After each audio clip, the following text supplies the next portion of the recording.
I like that.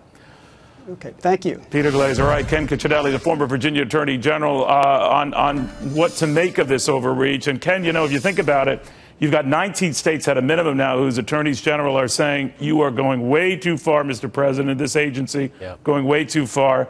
The legal battle, the states are saying that this ends up costing them a lot and a lot of jobs as well. Is that their legal argument, or what do you make of it?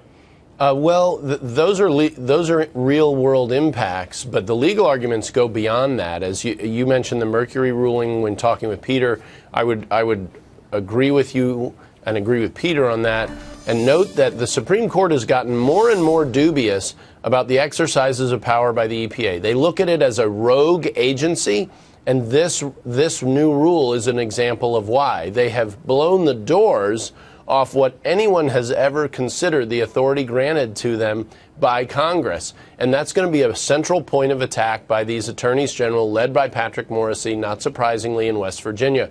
You can look for this probably to be bipartisan. This will not just be Republicans.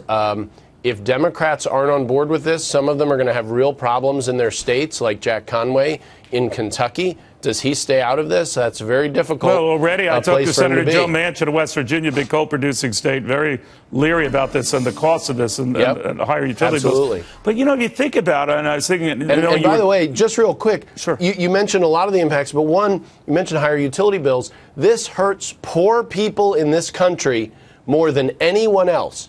Poor people are hurt the worst by this regulation. It's a good example of the environmentalists who are continually at war with the poor, and they get away with it. But this is a very good example of how they're impoverishing people who are already poor. Well, what they argued is the fact that we want to see that they live a longer, more helpful life, and if it costs them a little more... Right, but that they can't eat or afford their housing or food. Well, I'm just giving you their point of view. But one thing is, the EPA is a Richard Nixon creation, if you think about it. The FDA, another agency that went way beyond its initial call to make sweeping and very over the course of the years, trillion-dollar decisions that do not have to be checked by Congress or attorneys general. Now, the guys like you and your heyday can rein them in and sort of call them on it. But they do have sweeping power. And I think that should be a warning to Republicans and Democrats alike, right? Oh, no question. Anytime you create one of these new beasts, it becomes a beast. I mean, what the EPA did in the 1970s, you can look at the cost to our society, and you can look at the benefits, and there was a huge benefit compared to the cost. You look at that Mercury rule, they have to make up new bases of measurement to come up with a benefit that outweighs the cost. We're getting very little benefit, really, arguably none, out of the new EPA rules. In fact, they're hurting us. They're hurting the poor. They're hurting our competitiveness. They're hurting economic growth.